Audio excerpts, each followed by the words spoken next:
প্রাণী সম্পদে ভরবো দেশ, গর্ব স্মার্ট বাংলাদেশ এই স্লোগানকে সামনে রেখে জামালপুরে প্রাণী সম্পদ সপ্তাহ ও প্রদর্শনী উপলক্ষে আলোচনা সভা পুরস্কার বিতরণী অনুষ্ঠান অনুষ্ঠিত হয়েছে। জামালপুর পৌরভূমি অফিস প্রাঙ্গণে ফিতা কেটে সদর উপজেলা প্রাণী সম্পদ দপ্তর ও ভেটেরিনারি হাসপাতাল আয়োজিত 5 দিন ব্যাপী কর্মসূচির উদ্বোধন করেন উপজেলা নির্বাহী কর্মকর্তা মেহনাজ ফেরদৌস।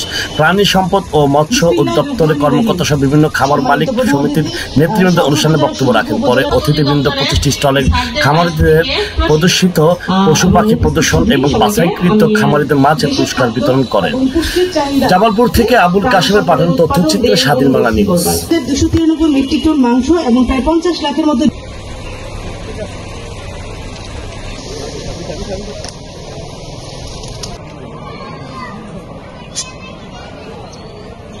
আমার উপস্থিত রয়েছেন